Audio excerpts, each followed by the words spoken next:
దేశవ్యాప్తంగా ఎల్‌నినో ప్రభావం పైన తీవ్రమైన చర్చ జరుగుతుంది. దాని ప్రభావం ప్రధానంగా వ్యవసాయ రంగంపై ఏ విధంగా ఉండబోతుందన్న అంశానికి సంబంధించి కూడా భిన్నమైన అభిప్రాయాలు వ్యక్తమవుతుంది. అయితే ఇప్పటికే వర్షాకాలం కూడా ప్రారంభమైంది. వర్షాలు ఆశించిన స్థాయిలో లేవు. నైరుతి ఋతుపవనాలు వచ్చినప్పటికీ కూడా ఆశించిన స్థాయిలో వర్షాలు లేవు. అదే సమయంలో వేడి కూడా ఎక్కువ ఉన్న పరిస్థితి ఉంది. టెంపరేచర్స్ కూడా ఎక్కువ ఉన్న పరిస్థితి. అసలు ఓవరాల్‌గా ఎల్‌నినో ప్రభావం ఏ విధంగా ఉండబోతుంది? ఇన్కాయ్ అనే సంస్థ కేంద్ర ప్రభుత్వానికి సంబంధించిన ఇన్కాయిస్ అనే సంస్థ ఇప్పటికే ఎల్‌నినో ఇంపాక్ట్ సంబంధించి ఒక బులెటిన్ కూడా రిలీజ్ చేసింది. ఈ అంశంపై మనతో మాట్లాడడానికి ఇన్కాయిస్ సంబంధించిన సైంటిస్ట్ ఫ్రాన్సిస్ ఉన్నారు. వారితో మాట్లాడదాం. అసలు ఎల్‌నినోను ఏ విధంగా ప్రిడిక్ట్ చేస్తున్నారు, దాని ఇంపాక్ట్ ఏ విధంగా ఉండబోతుందో వారిని అడిగి తెలుసుకునే ప్రయత్నం చేద్దాం. Hello sir. Hello sir. Now these days lot of people discussing about El Niño. What is El Niño? How it is going to start? Okay, yeah. So El Nino is a episodic event which generally happens in the Pacific Ocean. Okay, if you look at the historical events, earlier days in 16th century and all, when the Spanish invasion to the Peru happened, they noticed that there are certain years in which there are unusual heavy rainfall in the Peru coast. And there are certain other years where the fish catch, because most people there live with fishing as a occupation, they found that fish catch is less. So this impact was very high during the month of December. So they termed this heavy rain episodes as El Nino. It's like a newborn baby to relate it to Christmas. In Spanish language, El Nino means newborn. So this was something which they noticed during the month of December in certain years. But in certain other years, they are not getting fish catch. So this was one notice these people had during 16th century onwards. Later, when British came to India, and they have a specific interest on the tax collection from India, and India is an agricultural country. So the agricultural production in India is heavily dependent on the monsoon rainfall. So when British started collecting tax, they found that certain years when the monsoon fails, particularly in the second half of 19th century, there were severe famines and their tax collection revenues were depleting. So they wanted to somehow predict monsoon so that they can enhance the revenue collection.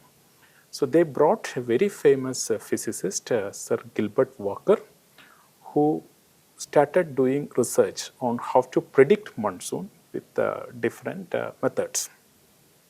So one important mechanism at those days were that they used to look at some teleconnections, whether certain other regions are giving some indications of sea surface temperature or pressure which can be related to the behavior of monsoon.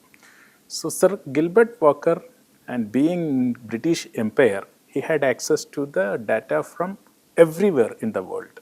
So he started collecting the data and analyzing, and then he found that there is a specific feature that the surface pressure in somewhere near the South America, the island called Tahiti, is varying in opposite phase to the surface pressure in the Australian region, an island called Darwin. So he called, since it is in the southern hemisphere, he called it as a southern oscillation. At that point also, he had no idea that the previous observation of El Nino or La Nina and the southern oscillation are connected. And unfortunately, he could not bring any link between this phenomenon and monsoon. So monsoon prediction continued to be a problem, but they found a new phenomenon called southern oscillation.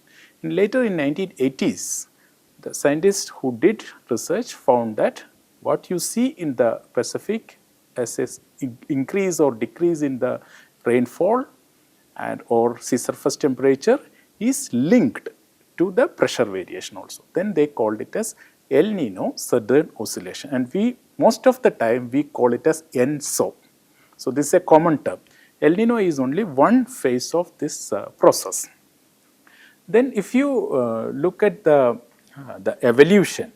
If you want to understand the evolution of El Nino Southern Oscillation, so this is a global distribution of sea surface temperature. And what you can see is the temperature in the Indian Ocean and the Western Pacific is very high, whereas the temperature in the Peru coast or the South America is low. This is a typical picture. Then certain years you can see that the central or eastern part of the Pacific is very warm and certain years it is cold. This process of warming of the central Pacific is called, central and eastern Pacific is called El Nino, and cooling of this region is called La Nina. So, but this is something which is happening in the Pacific Ocean.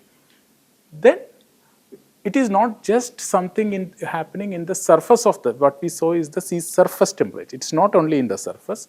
You can see that this manifestations of this heating or cooling is there in the deeper oceans also. And then you can actually see that this is not something just happening locally in the Eastern Pacific. This is something actually happening and moving. The warmer waters are actually moving from the Western Pacific, not surface. The deeper layers of Western Pacific, they move at a speed of something like 1.5 meter per second, and this reaches the Eastern Pacific. And when this warm water reaches the Eastern Pacific, this rises and this region becomes warm. This is called the El Nino. So typically the entire process of El Nino is something which is happening in the Pacific Ocean. The mechanism is limited to Pacific Ocean. But one important thing we should understand is that sea surface temperature is a very important criteria for clouds to form. Okay. So warmer the sea surface, the chances for getting higher clouds, deeper clouds is more. At the same time, warmer sea surface is not guaranteeing clouds, but it is a necessary condition but not a sufficient condition. So if you look at globally, wherever there are high clouds, this is associated with warmer sea surface temperature. So when the sea surface temperature in the Eastern Pacific increases, Central and Eastern Pacific increases due to the El Nino impact, then the cloudiness, rainfall also increases in that region. But rainfall increasing in the Central Pacific has an impact on the rainfall in the Indian region. When the rainfall is more over the Central Pacific, this will lead to a decreased rainfall over the Indian region. This is why we always say that when there is a chance of El Nino formation, then we have to watch out for the monsoon.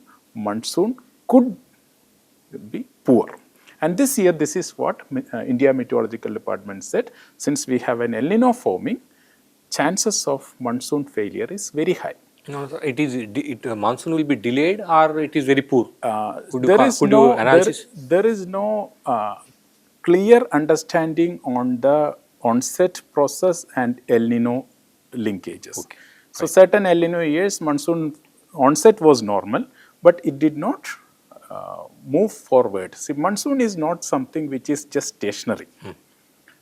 Monsoon is a propagatory system. The cloud systems form over the equatorial Indian Ocean, move to the mainland, and then move further to the north.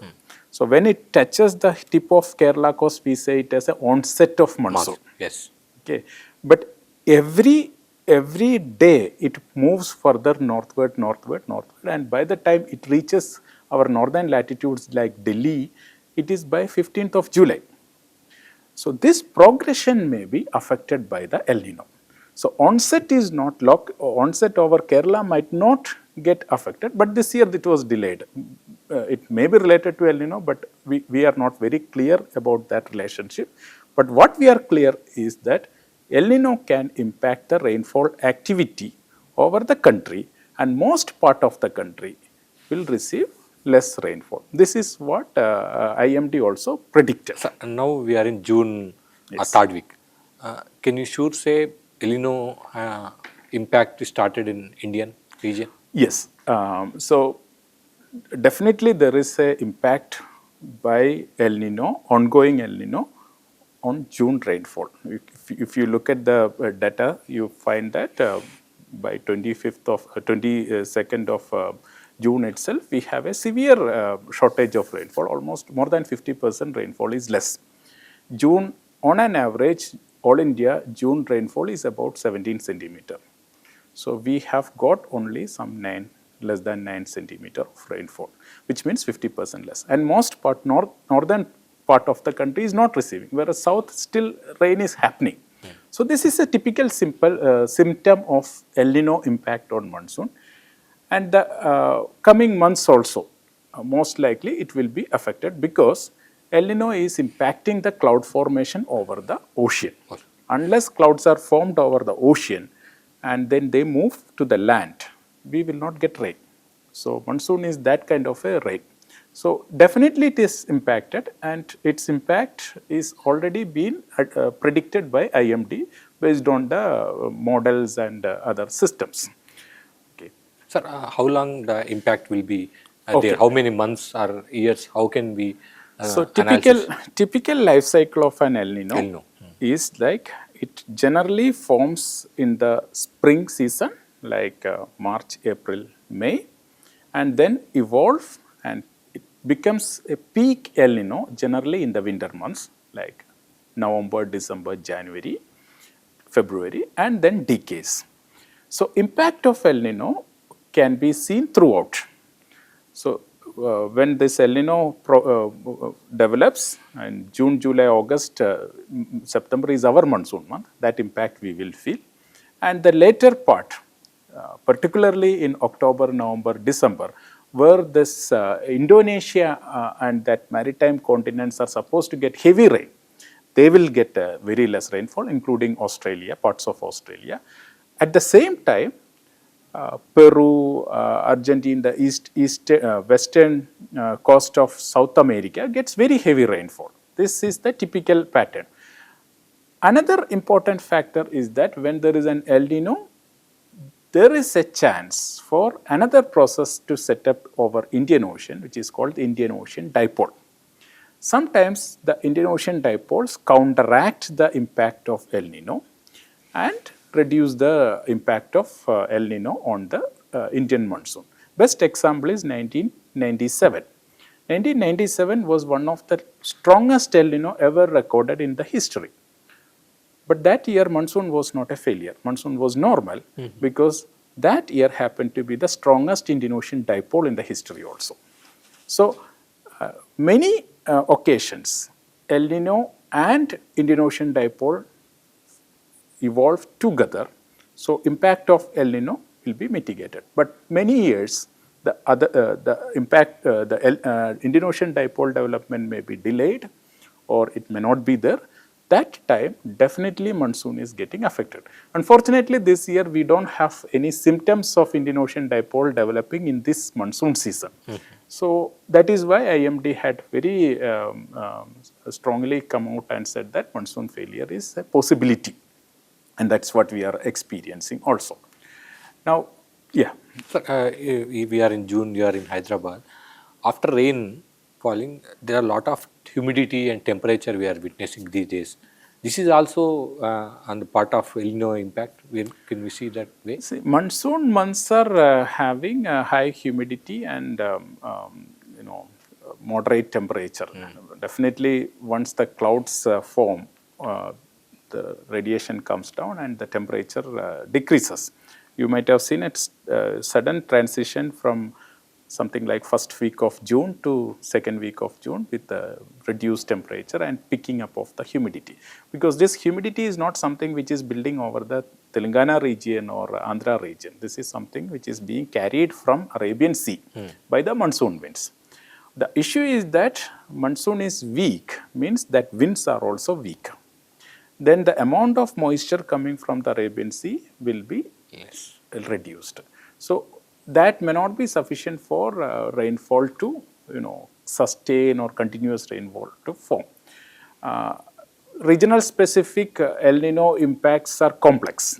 I cannot say that this particular region is impacted more, but there are studies which shows that El Nino impact on the most part of India, particularly central and northern India, is very strong, whereas the eastern part of the country like Assam and all, El Nino impact is not in tune with what happens in the mainland. In most of the occasions, in Assam, we get more rainfall during El Nino, not like the rest of the country. This also has been observed, but this is a small region, so all India rainfall, we will say that it is affected badly by El Nino. Next. Yeah. So, yeah. So you can see that El Nino is not unique. This is not something which happened this year. This is not first time. This is not the first time. We got lot of attention this year because there are more education on the impact of climate or climate change, impact of oceans on the climate, and also there are media attention on the evolving El Nino. So you can see that in the past, what you see here is basically an index for El Nino. You can see several events like 72, 82, 87, 97, 2016, 23, 24. These are all El Nino years, and the opposite phases like La Nina was also there in these years. So, small interruption. Earlier there is 10 years or some years difference, but last time we have 2024 and immediately we are in 2026. What could be the reason or any impact of climate change, or it is a man-made thing? I am not in a position to say this changes because this frequency is not something like very strictly following. Okay. Typical life cycle of an El Nino La Nino is something like 6 to 7 years. Okay. This is the life of or one cycle, they say, but it can be different. For example, there were in 1990s, first 1990 to 1994, Pacific was warm.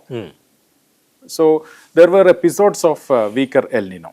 So when I say that after 1972, 1982 was the biggest El Nino, but 1979 had a mild El Nino. Okay, so those were not mentioned here. But of course, after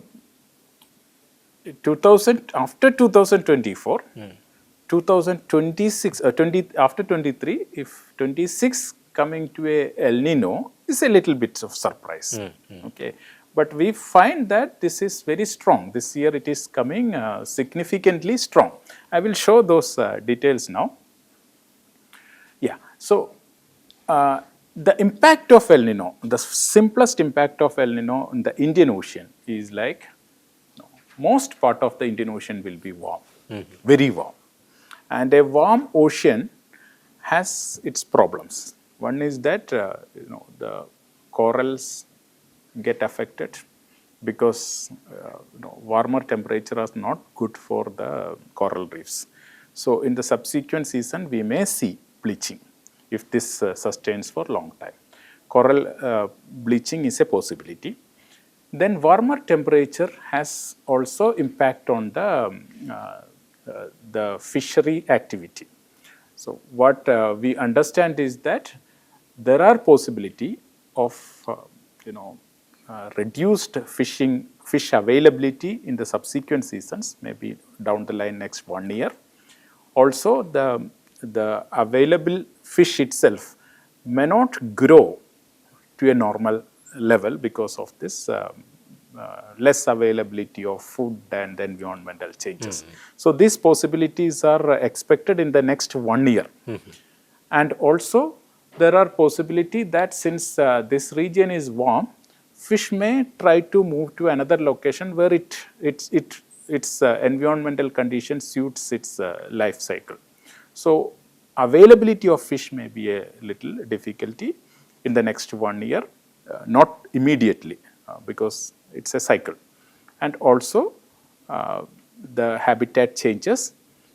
Also available fish itself probably may have reduced size also in future. But it will not be a long lasting impact, maybe for a few months or 1 year or more than of that time scale. See, remember, this is not a climate change. El Nino is not a climate change. El Nino is a natural process that happens in the Pacific for several thousands of years. Okay. And we are only seeing that now. There is nothing new to this, and this cycle has been there in the climate variability part. This is not a climate change. So don't mistake it that there's something unusual happened this year. Okay. Okay. Yeah. So INCOIS has been monitoring El Nino for the last several years. INCOIS have very state-of-the-art models, ocean models, to develop, and identify the El Nino, not only El Nino, any event in the ocean. Huge models are being run here. And based on these models, we were monitoring. In fact, we started issuing ENSO bulletin, El Nino bulletin, from 2024 onwards. Okay. Okay. So if you are looking at El Nino conditions were kind of neutral up to 2024, 25, then it became a La Nina condition. In 2025 was a La Nina condition. Then by May itself, we noticed that it has shifted to El Nino. There was a sudden change from La Nina to El Nino in this year. Our models are consistently showing that this has been changed. So then, as I said, El Nino is not something which is happening in the surface alone. So if you look at the temperature anomalies, director was mentioning that more than 4 degrees of temperature change happened in the deeper oceans of Pacific. So this is substantially high. So the indications of the models or the analysis shows that the El Nino is going to be significantly strong. This is what our models are also showing. Now, we have a sophisticated forecast system. This is a combination of numerical models and the emerging AI ML method. Because numerical models have a prediction skill, good prediction skills of something like 6 months to 8 months. But we need much more advanced forecast to get the planning done. So we used a model, combination of numerical model and machine learning techniques to get the ENSO forecast. This is our system which developed in-house. So this model has a very high skill, and it has a high skill of with lead time of about 15 to 16 months. We can predict El Nino 15 to 16 months ahead of time. Ahead of time. So I will show when we predicted that. And this method has been properly evaluated. It is published in a very high impact factor journal also, international journal. So what we said about this year's El Nino, we forecasted, this is a forecast which used the ocean conditions from March, April, May. So this June first week, we issued our forecast, which clearly shows that El Nino is the strongest possible situation. You can see that, and the probability for El Nino to form or deepen, intensify, is almost 100%. You can see there is no other options in the model. So models are very clear that it is going to be a strong El Nino this year. So if you look at, I said we were monitoring this from beginning. We could see that signals of warmer water moving eastward to form El Nino. This is in the month of January itself. Okay. And we are seeing this, we are consistently monitoring this, and our bulletins were also there. You can see that February bulletin itself said that September, October, November is going to be El Nino. And by March, it was much more clear, and we were knowing that it may happen in May. You can see that the probability for El Nino was high in May itself. And later I showed earlier that our May data showed that it was an El Nino declared. And this last month and this month. So we are very clear about the development of El Nino. We were very clear, we were knowing this, and we were issuing the bulletins also. Yeah, I think I will, this already director has explained how the impact of El Nino is going to be in different sectors. So what we expect, I said the monsoon anyway, IMD has already mentioned that it is going to be a poor monsoon this year.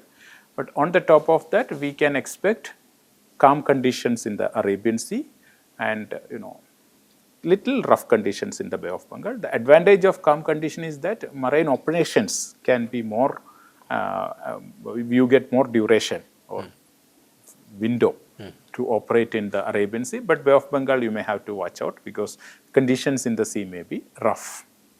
This is on the response on the sea conditions like waves and other things.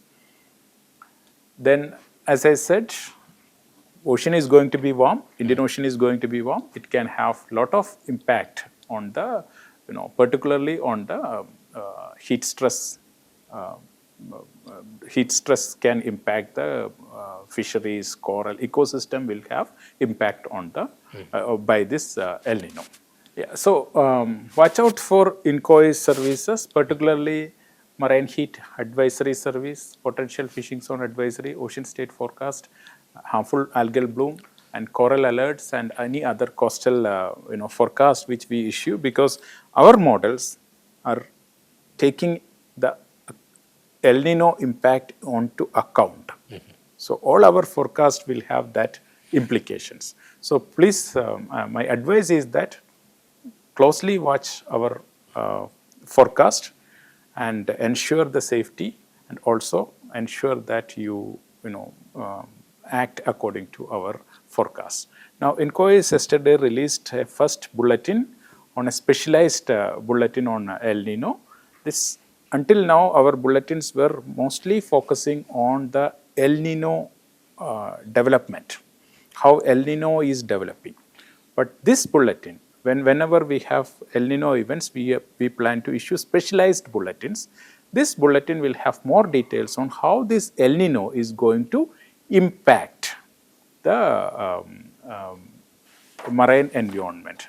So this bulletin was issued yesterday. It was released by Honorable MP of Chevella, and we are planning to release this bulletin whenever there are El Nino or La Nina events. So next bulletin of this kind will be there from on 15th of July. Every month 15th we will issue this bulletin.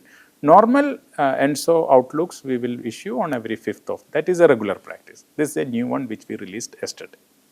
ఇది మొత్తం మీద ఎల్నినోకి సంబంధించి ఇన్కాయిస్ ఎప్పటికప్పుడు predict చేస్తుంది, ఒక bulletin కూడా release చేసింది. దీని తీవ్రత కూడా ఎక్కువ ఉందన్న అభిప్రాయాన్ని ఇన్కాయిస్ సైంటిస్టులు వ్యక్తం చేస్తున్నారు. ప్రతి నెల 10వ తేదీన ఇన్కాయిస్ బులెటిన్ రిలీజ్ చేయబోతుంది. కేంద్ర రాష్ట్ర ప్రభుత్వాలు ఇప్పటికే అంచనా వేస్తున్నాయి. ఎల్నినో అంశాన్ని అంచనా వేస్తూ రైతులకు కానీ ఇతర రంగాలపైన ప్రభావం పడకుండా వీలైన జాగ్రత్తలు తీసుకునే ప్రయత్నం కూడా చేస్తుంది. కెమెరా రమేష్తో కలిసి రాఘవేంద్ర, సాక్షి టీవీ, హైదరాబాద్.